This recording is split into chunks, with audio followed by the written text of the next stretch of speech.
I'll answer that with a mistake that I made, which I managed to get away with. Remember when we set up Virtuzone? It was we literally launched it from the study in my house, and then quite rapidly moved to an office at the Walk. And I said, you know what? I'll get an accountant when I need to do my accounts, and I'll do my accounts when I want to sell the business.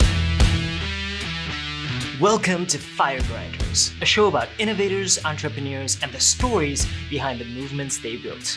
We're Sash and Chris, and on today's show, how establishing a business here in the UAE can be done the smart way. Whenever I think of starting a business here in Dubai, I get overwhelmed with all the paperwork and crazy costs associated with setting up the license.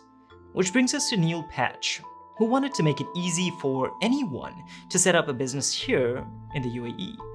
When he started out 11 years ago, he would have never imagined that this would become the largest, fastest growing company formation specialist here in the UAE. Let's dive into that conversation with Neil Petch. Neil, it's great to see you again. Welcome to the offices, Sash. It's good to have you back in our offices. Thank you so much. I really appreciate your time. So let's walk through your early life. I mean, what I've read in your biography is that you've traveled around the world as a kid. What was that like? In my biography, that makes me sound famous. Fantastic. Well, it was quite a start, actually. I was born in Wilmslow in Cheshire, just outside of Manchester. I'm that rare species, someone born in Manchester that supports Manchester United. But 6 weeks old. Devils. Yeah, 6 weeks old. My mum picked me up, took me on a plane. We flew to London, then we flew to Rome, then we flew to Libya, then we flew to Entebbe in Uganda, and finally we arrived in Nairobi, Kenya, where I've lived twice and where I got my love of Africa. Got it. And before I was a year old, I'd also lived in the Bahamas and New York, so I had quite a range of places before I was a year old, all courtesy of my father, who worked in the aviation industry. And I suppose travel has been in my blood ever since then.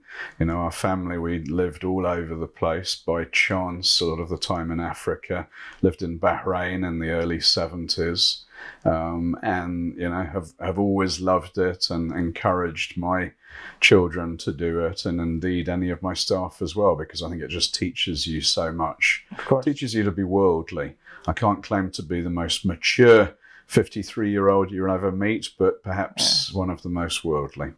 Awesome. Which country stands out to you? Like, you've been to so many. Which country, if you had to name one? Well, I love Africa, as I said, but Africa is a vast continent. Exactly. It's much bigger than it looks on a So map, much actually. diversity. Yeah. I know that you're a South African, so I'm going to have to suck up to you and say I own a couple of businesses in South Africa. My mother lives in Stellenbosch. I've got property in Cape Town, That's awesome. and I absolutely adore it. But I have to say, it's hardly Africa. It's a little bit like a bit of the Mediterranean in Africa. Okay. Every time I'm in Cape Town, I say that's my favorite. Every time I'm in Kenya or Tanzania, where I also lived, I say this is real Africa. That's awesome. And they're both amazing. That's awesome. You mentioned that travel kind of helps give people that worldly perspective.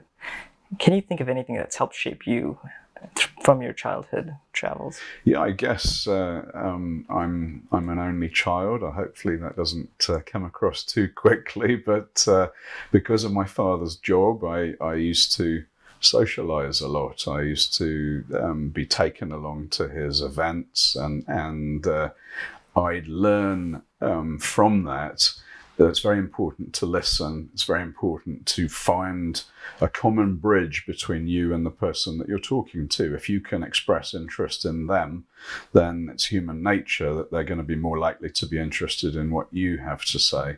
Second thing I learned is the advantage of being humble. I remember My father ran British Airways North America, and we walked into the British Airways terminal at JFK, John F. Kennedy Airport, and there was a guy cleaning the window, and he said, "Hello, Reggie, how are your wife and 2 kids?" And I probably named the 2 kids as well.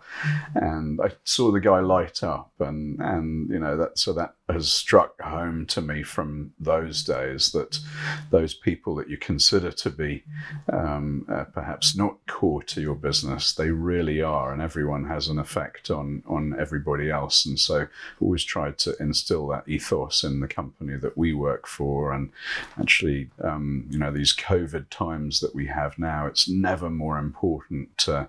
All of our staff got together just before the lock-in, and I said, we have to be closer than we've ever been. There's no management and workers. We're all in a battle at the moment, and I'm so proud of how the Virtuzone team have really pulled together, have stayed motivated. We've been working from home, but our productivity has gone up. We've actually even registered more licenses in the last 6 weeks than in the same period a year ago, which is incredible. If I just heard that stat, I'd think that I was talking to Pinocchio. So they've done that, I would say, not because the market is booming, but because we've taken market share from our competitors, because we're set up better to run in tough times. Now, a lot of that is automation and having the right technology, but it always boils down to people. People, got it. Did you ever imagine yourself doing any particular job when you were a kid? What was your dream? With that question, I was going to be an astronaut on alternate days and run fire engines on the other ones. That was up until the age of about 3.5. Beyond that, I thought of the diplomatic corps. As I've mentioned to you, I love talking to people. I'm very gregarious, and I get a lot out of seeing people that I'm talking to smile, perhaps learn something, and definitely from my perspective, learning from them. So any kind of activity that involved that. I actually, what happened in my case is I went to university, had a fabulous time at university. I'd love to say that I spent all of it learning about my degree, which was biochemistry and chemistry, but no, quite the reverse. I was learning about life. I was learning, as I say, how to get on with people, how to be confident, how to deal with life situations. Most of the time I was playing hockey. Really proud to say I finally managed to get an international cap with the UAE. Wow, so congratulations. Thank you, the UAE. So, that gives you something to talk about. But anyway, come the end of 3 years at Cardiff University, I had a degree. I was quite lucky to have a degree, given the amount of time I spent in my textbooks. And I started to work in advertising. I actually went to a business fair, saw this advertising company, wanted to work for a Procter & Gamble or a Unilever, but let's just say that my degree wasn't quite what they were looking for. So, what did you study? Biochemistry and chemistry. Okay, so you majored in biochemistry. Exactly. Got it. Yeah, looking down a microscope and working out how your eye works. And that's really fascinating. That's fascinating stuff. But Yeah. I think that if that were a question in a trivia knowledge quiz, not many people would guess what I studied. Yeah, advertising sounded really cool. If you've seen the series Mad Men, you'll be like, yeah, get into that. And I remember I actually had a second interview in London, and the lady that was interviewing me gave me a file of facts, which, Sash, you probably don't even know what a file of facts is, but ask your have to dad. admit. It's like the note section of your smartphone, except with paper and a pen. Got it. Anyway, so she gave me one of these and said, sell it to me. Okay. Well, I thought, I've got no idea why she's telling me to do this, but okay, I did it, and I managed, I got lucky. And of course, advertising, a large component of that is selling the advertising space in magazines, on radio and television. So I fell into advertising, had a great time in London, and then came out here and set up a company called ITP. Then in those days, gosh, it's 26 years ago, so there were two of us. We had two magazines. We grew it to 600 people, 70 magazines, a bunch of websites, and so, right place, right time. But it's just been a privilege, an honor, and definitely could write a book about the experiences of the last quarter century here. That's really interesting. Why Dubai, of all places? I mean, from what I've read, you've been here for a really long time. You've seen the entire country develop. Why Dubai, and what was that experience like? Well, when I first came here, I have to be honest with you, if you told me to put a pin in the globe as to where Dubai was, I might not have been able to guess. I'd lived in Bahrain briefly, and when I had lived there, I'd had the Emir of Bahrain had given my father, myself and my mother a watch each. I had a gold Omega from the Emir, and so I guess I assumed that's what happened in the Middle East when you arrived. So that was probably in my blood. But whilst I haven't had another watch, I have to tell you that what the country has given me has been spectacular. I mentioned right place, right time. When I came here, the Sheikh Zayed Road was not called the Sheikh Zayed Road. It was the Abu Dhabi Road, and you could pretty much do a U-turn in the middle of it. Oh my gosh. I live on the Palm now, and of course, that would have been, I would have been drowning in the ocean in those days. It's just what this country has done in such an incredibly short space of time. It took London, it's still taking London 150 years to sort out its metro system, and divided it in a couple of years. It's, I think it's to the business owners out there, I think there's a real lesson actually at the moment. We're seeing how different countries and different governments and different leaders react to this crisis. Same thing in businesses. And for me, one has to listen to one's people, to the population, but sometimes you need to make difficult decisions. Sometimes you need to be a leader. You need to make that decision that might not be the most popular thing on that day, but you're doing it because you have a vision. And that's what Sheikh Mohammed and Sheikh Zayed have always shown over the years, that they have the bravery to make those decisions. And you see in their popularity and in how much has been achieved with, relatively speaking, such little resource, that it's the right way to go. So, I try and take lessons from the country and in terms of how we run the business. And that is one part of it, which is one should seek to gain respect rather than perhaps friendship. I love being friendly. I'm occasionally perhaps too soft, but it's very important that respect is there first and foremost. Got it. So early days, some of your biggest successes now are Virtuzone and Mumtaz. How did that start? Gosh, well, Mumtaz, when I speak at events, I call it a glorious failure, actually. Mumtaz, for your listeners, was a website, a nightlife website. And the idea was that we launched a magazine called Ahlan, which was a bit like hello or okay for your international listeners.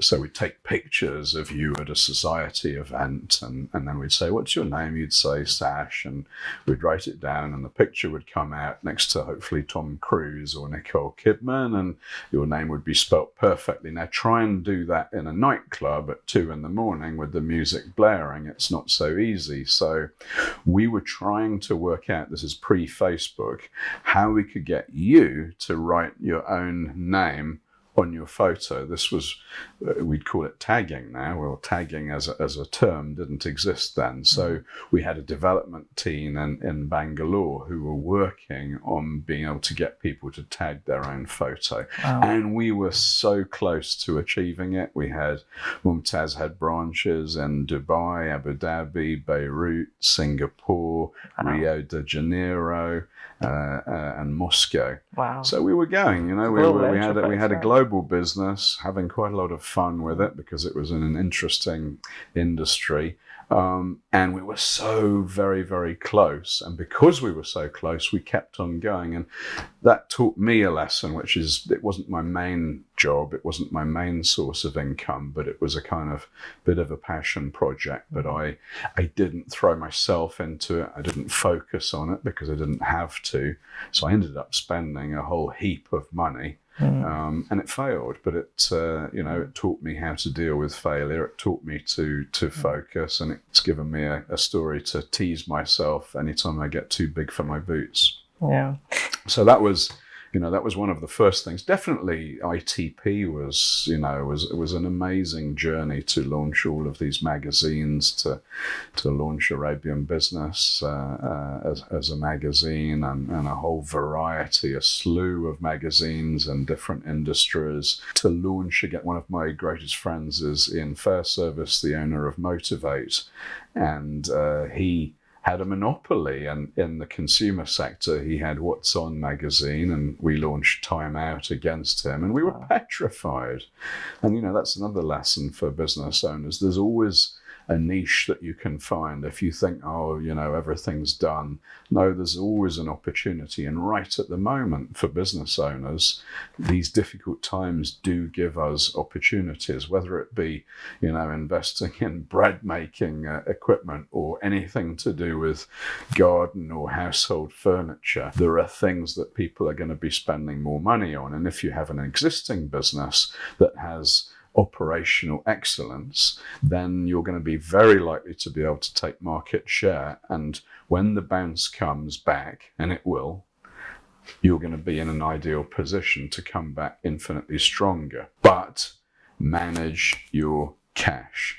Don't hide your head in the sand. Be aware that this situation is not going to go anytime soon.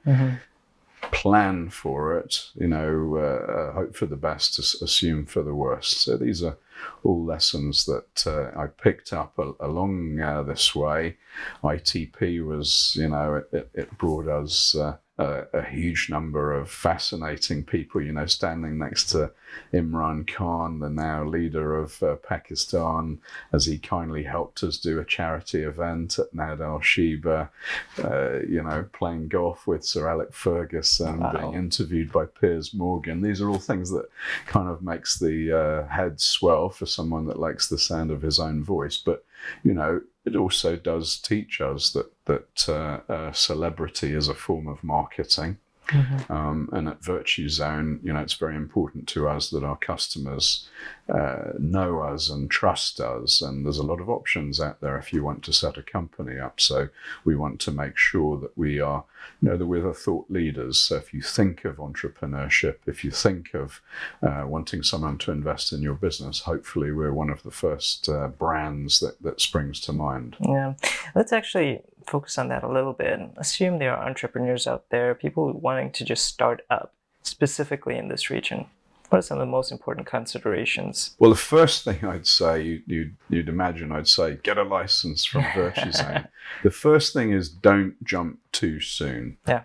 It's an awful lot harder than you expect.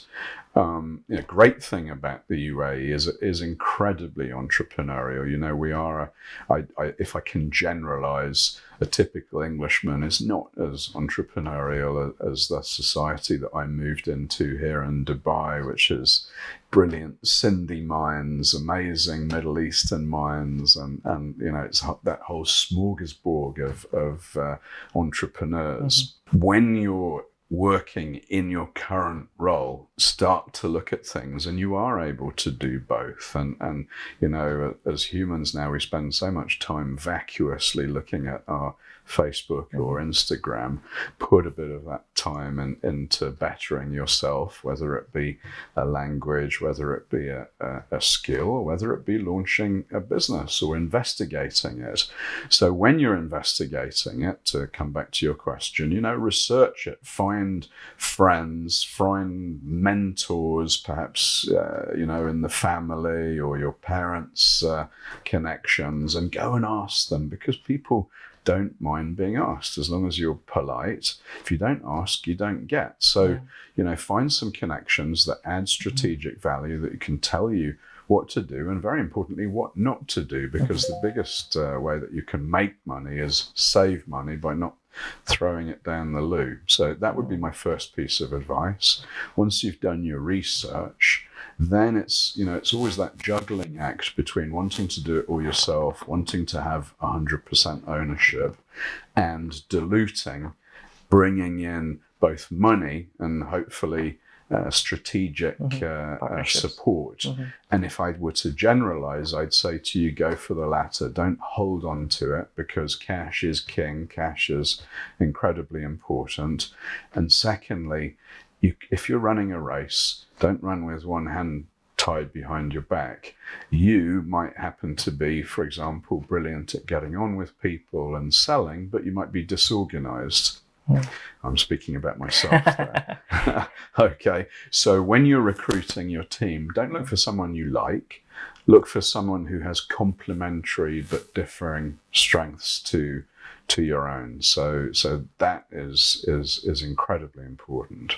Got it. I noticed that there are so many different options when somebody is actually ready to set up a license. Since you're the specialist, what are the different kinds of licenses that people get to choose from here? Yeah, well, we're very lucky to that respect, because you're quite correct. You know, there are 54 free zones, there are 7 mainland jurisdictions, there are all manner of offshore companies that one could set up, and that's before you've even got started. So it's a complex minefield, and it's very easy in the UAE. Once you're established, if you were listening to ICE on Emirates, you'll hear, unfortunately for you, me pontificating about how that Dubai has the genuine opportunity within the next 12 months to be the startup capital of the world. And what I meant by that is, once your company is established, there's no better place to operate. Firstly, 100% of your revenues you can reinvest in your company's growth.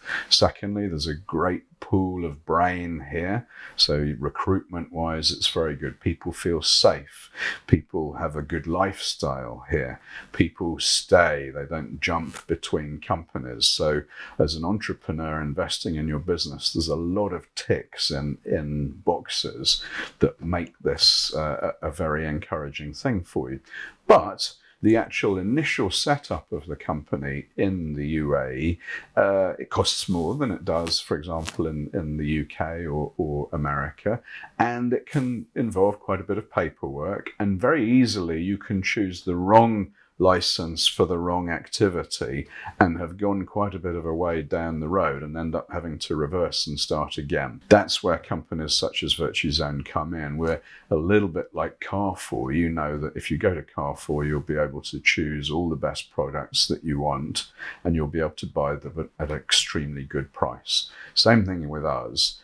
The way that we work, unlike the vast majority of our competitors, is we'll invite you in. We'll make sure that you've seen our content, so you're reading about how to set up your company. We'll make sure that you see that first. We'll make sure that you hear about us on the radio. We have our own radio show and so on. So hopefully we're in touch with you first. When we're in touch, we sit and we listen. Unlike now, when I'm doing most of the talking, if we were talking about you setting up your company, I'd be asking you lots of questions about what your objectives are. Based on your answers, I'd be able to choose from 70 different products and pick the one that is perfect for you. The one that's perfect for you is, again, always about compromise, because generally speaking, perhaps the cheapest option is not the most flexible. So it's finding out the best way. And sometimes you have to start by dipping your toe in the water and planning to evolve. And that's another key part about Virtuzone, which is we're not a company formation company that sets you up and then waves goodbye. As you grow, we grow and we benefit from it, which means that we can offer extremely good prices to start with. It means that we were the first company and remain one of the only companies to finance your setup costs so that you can pay it over the course of the year, because we know that we provide you with an ecosystem that makes you more likely to succeed. So when you come to Virtuzone, you don't only just get set up, but you also are given the opportunity to have advantage of partnerships with the Etisalat and Aramex and Beehive. So whether you need an accounting solution, a receptionist solution, a telecoms solution, or help getting your bank account set up, we're there to help you with these things. Excellent. I know that there might be some confusion out there, but some people might look at Dubai and say, okay, you can't actually own 100% of the company. Now that's true in the case of mainland. What's the difference between a free zone and a mainland company? Okay, well, I got to be a little bit anal and tell you that you're wrong in what you say, but you're completely right that it's the perception that most people had. So pre-1985, pre-Jebel Ali, free zone, the only way that you could operate a business here is by having a 51% local partner. For the majority of companies, there have always been activities, by the way, where you could have an agent who was not an owner. But in the majority of cases, yes, you used to have a 51% local partner. And there are lots of stories of situations where someone would put all their money into something, build it for 20 years, and then fall out with their local partner, and everything would be taken away from them. And in fact, in the other way around as well, people setting up, for example, property companies, taking out huge loans, leaving the country with the money, and the local being left with all of that liability. So there was a lot of fear for that, which led to free zones being incredibly well received. The first was Jebel Ali, and soon after that you had Dubai Internet City, Dubai Media City. We partnered in going back 11 years now with Fujairah Creative City. In those days we were part owned by the Fujairah government. We've since brought ourselves out to be completely independent, but have a great relationship with them going forward. So a free zone allowed you 100% ownership. It allowed you 50 years tax-free. And very importantly, it enabled you to make decisions quickly and speedily rather than having to wait for a local to come to the notary with you or so on. Now, since then, in fact, the fastest growing part of our business is mainland setup, or DED setup, as people call it. And what we've done is we've created a product where you are, in essence, provided by me a corporate sponsorship. So you're no longer sponsored by a local gentleman that you may not have a relationship with.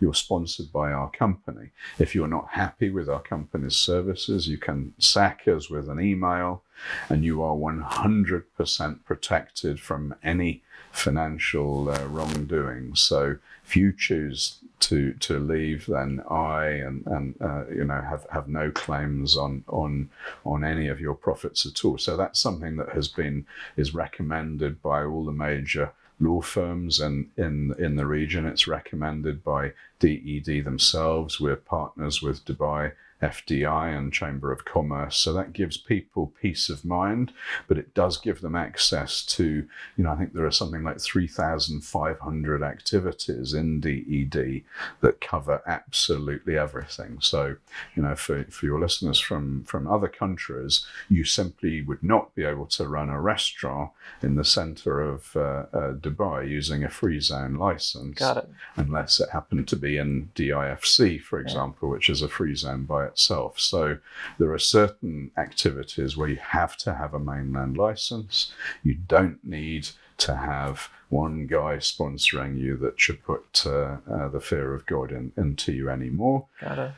Now, that sort of setup has traditionally been a bit more expensive. It's required you to have an office and so on, whereas a number of the free zone products that we have are, to get people started quickly and with as little risk and little initial investment as possible. Because again, a message that I would say to your budding entrepreneurs is spend your money not on the things that look good, not on a swanky office, not on a thick business card, but spend it on your staff, on your recruitment, and spend it on your marketing that should deliver leads to you, because leads are the lifeblood of any company.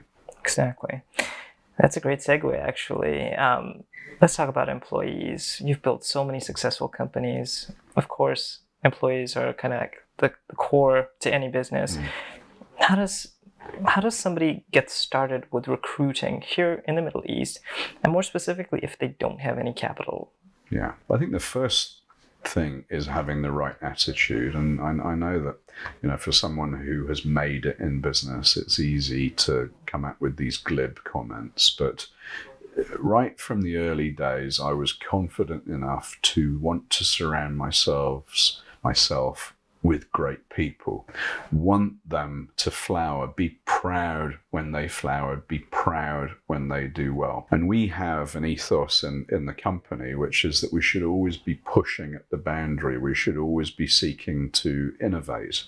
We have a lot of competition. The competition chooses to, and I'm going to take this, as a compliment, to copy, to continually do exactly what we do. So we're in the mindset of innovating. We're pushing our staff to innovate. That puts us in a better way. If what they're doing is seeking to copy all the time, then they're never going to get that first mover advantage. So for my staff, I want them to feel they can take a risk. Now, taking a risk sometimes means you make a mistake.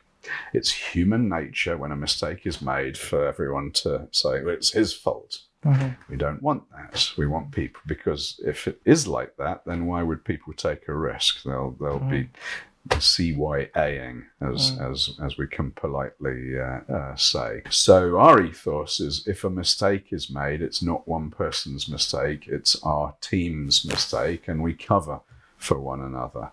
And it's easy to say that, it's a lot harder to deliver it. I think that we've achieved that, and I think that is incredible. Now, coming to the recruitment that you asked, recruitment companies are there for a reason. A lot of people would say, well, I'll find someone from my personal network.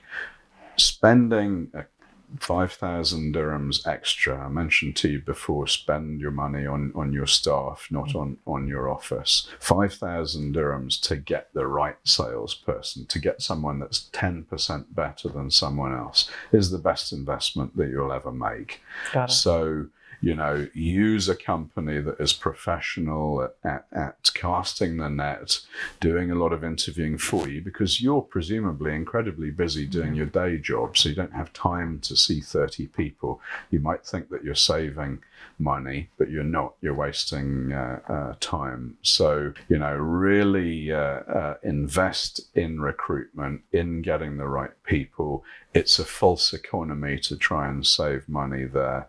Get the right people. How do you get the right people? Someone's, now you come to my office, hopefully you go, well, okay, it was easy to park. After I've had the meeting with Neil, I can pop into Dubai Mall. It's nice and easy. It gives you a good feeling. My staff that come here can walk from the metro through Dubai Mall straight into our offices. We have a great health and insurance policy. We pay people on time every single month, and even ahead of time. And we notice when people go above and beyond to us, and we surprise them sometimes. It's the greatest pleasure in the world to actually give someone a review before they come and ask you for it. So all these things are are investing in creating the right environment that motivate your staff, that make them want to push, that make them, because, you know, we are very entrepreneurial here. We have 350 companies set up a month. So by definition, a lot of our staff are going to be thinking about going and doing something themselves. And you know what? Sometimes I'm proud when they do.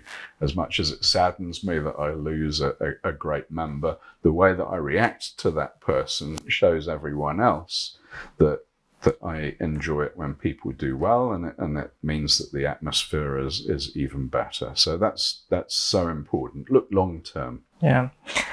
Last question, kind of difficult for lots of people, finance. How does somebody fund the start of a business here? It's really expensive. Of course, your biggest overhead is salaries and recruitment, like we mentioned. How does that work? Well, I mean, I'll answer that with a mistake that I made, which I managed to get away with. Remember when we set up Virtuzone? You know, it was, we literally launched it from the study in my house, and then quite rapidly moved to an office at the Walk. I said, you know what? I'll get an accountant when I need to do my accounts, and I'll do my accounts when I want to sell the business, so that I can show them that I'm making such and such a profit, and give me a multiplier on that. Well, that was the most stupid thing in the world to do. I was essentially, you know, we launched a product that was incredibly well received, and we were selling like hotcakes, and not literally, but virtually throwing the paperwork in the corner. We'll deal with that later. And what happens, it's quite easy to launch a business in some respects. The growing pains are actually more difficult. After a year, you have an opportunity to grow. Perhaps you need to invest in some equipment. Perhaps you need to recruit a couple of extra staff, and you need a loan to do that. And you have a great business plan to show how you're going to spend the money. And you go to the bank, and the bank says, can we see your audited accounts, please? And you say, so build the foundations right from the start. Set yourself to have global standards. Now, the great thing about Virtuzone again and technology is that it allows previously what only large corporations had to be within the reach of startups. So, for example, outsourcing your accounting services, it's so important immediately, you know, now that we have VAT here, to have these things ready. Actually doing your accounts, I didn't realize, you know, keeps the entrepreneur in check, the guy that says, let's spend because the money will come in tomorrow. Well, you have to have cash flow management. So it forces you to be more clever. And because we encourage the companies that set up through Virtuzone to do that, companies that have set up with us have a better reputation with the banks than perhaps others, and as such are more likely to be listened to by the banks. And, you know, having an operational bank account is absolutely key to, you know, the number of people who've come to us so that we can fix a problem that another agency has created for them because they set up their license perhaps with the wrong activity. A classic is general trading. It's all encompassing and they're told it's wonderful, but it makes it much harder to set up your bank account. If you don't have a bank account, then of course you can't send invoices and receive and make payments. So you can have the most brilliant idea in the world, but everything dries up. So, you know, that's very, very important. And as I mentioned, finance in terms of the actual startup costs. You know, when you start, maybe you need to buy 5 laptops for your sales team. What we try and do through our partners is allow you to pay that over the course of the year, which is just not available anywhere else at all. Anywhere else, you'd have to walk into a Sharaf DG or a Virgin and buy your laptop for yourself. And that's money that you could be spending, as I mentioned, on getting leads in, on demand generation, which is much more important. So it's prioritization. It's having your accounts in place. It's not getting ahead of yourself, not getting too excited, and trying to look forward. Yeah. If you were to hire somebody applied and wanted to work at Virtuzone, what on their CV would make you go, wow, I really want to meet that person? Yeah, you know, I was talking to my sons about this recently, and look, the CV gets you in the door. maybe I'm wrong in the way I look at things, but it just gets you in the door. If you see a Cambridge, Oxford University, Harvard, you notice it. Nowadays, the number of people, there are more people in China studying English than live in the United Kingdom. Competition is getting tougher and tougher and tougher. So pure academic qualifications don't cut the mustard. Life experience. We started this interview talking about me traveling around the world. I've had the honor and deep privilege of being able to climb Kilimanjaro, canoe down the length of the Zambezi with my sons, and it's not only a bonding experience, but it really teaches you quite a few things. Yeah. And so that sort of thing, if I see that on a CV, it will resonate with me. But really, it's seeing the person. So they've got through the door, the CVs help them, and it's then how they handle themselves in the interview. And the qualifications and so on are, for me, infinitely less important. I'm looking for someone that's verbally dexterous, someone that can listen, someone that can demonstrate that they're confident without being arrogant. So these are easily the most important things to me. And as you've done it for longer and longer, you get pretty good at sniffing the ones that will work with you and the ones that won't. That's awesome. Thank you so much for your time. I really do appreciate it. If somebody's ready to get started with Virtuzone, where do they go to find out more about you? How do they get started?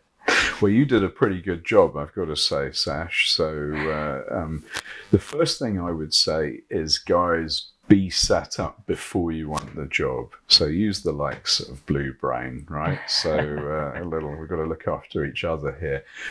Get intern positions, do some research. I fell into what I'm doing and I was extremely lucky, but don't depend on luck. So do your research to start with. So the whole process starts much earlier than we think it. But beyond that, go for it. You've got to, I think that try and, if you're the sort of person that just says, let's jump across the river, which is me, make sure that you've got someone else that says, well, what happens when we jump and how are we going to get the supplies across? And so build a team and don't allow ego to get in the way of realizing what is good.